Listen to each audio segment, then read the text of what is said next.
প্রধানমন্ত্রীর চেয়ার খুব প্রচলিত একটি কথা। এর মাধ্যমে যেমন তার দায়িত্বের কথা বলা হয়, তেমনি দায়িত্ব পালনে তিনি যে চেয়ারে বসেন সেটাও ভাসে চোখের সামনে।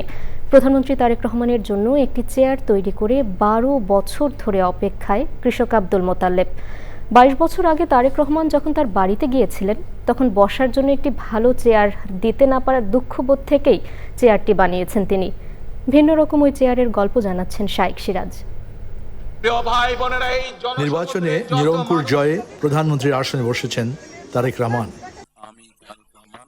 সারা দেশে বহু সাধারণ মানুষও হৃদয়ের আসন রেখেছেন তার জন্য। তেমনি একজন ময়মনসিংহের ভালুকার আব্দুল মোতালেব। দেশে প্রথমবারের মতো সৌদি খেজুর ফলানোর সাফল্যের কারণে লোকে তাকে চেনে খেজুর মোতালেব নামে। মোতালেব তার আয়ের একটি অংশ দিয়ে বহু বছর ধরে এক বিশেষ আসন নির্মাণ করে রেখেছেন তারেক রহমানের জন্য।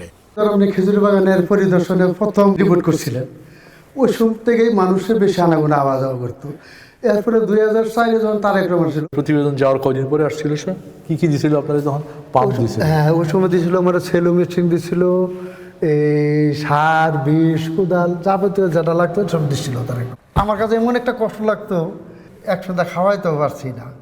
এই কারণে আমার কষ্ট, যদি আমি একদিন আবার রাজপ্রাসাদের মতো বানায় আনতে পারি, এই জায়গাতে আমি বসাইও। তো ওই যে দাঁড়াই থেকে গেছেন, বসতে দিতে পারছি না, খুব কষ্ট লাগতো। আমার মনের থেকে পার্সোনালভাবে আপনার জন্য আর তারেক রহমান এই চেয়ারটা বানাইছি, যে এখানে বসে একদিন যখন রাজপ্রাসাদ বিশ্বের মধ্যে দেখবে যে খেজুর মোতালেব, শাইখ সিরাজ, তারেক জিয়ার কীভাবে বসাইতে পারে, যেদিন আপনাকে আর তারেক রহমান এই চেয়ারে বসাতে পারবো, আমার আত্মাটা শান্তি পাবো, ওই দিন আমি সাংবাদিক হইয়াম। ওই দিন আপনাদের কাছে প্রশ্ন করবো কৃষকের লোনের জন্য।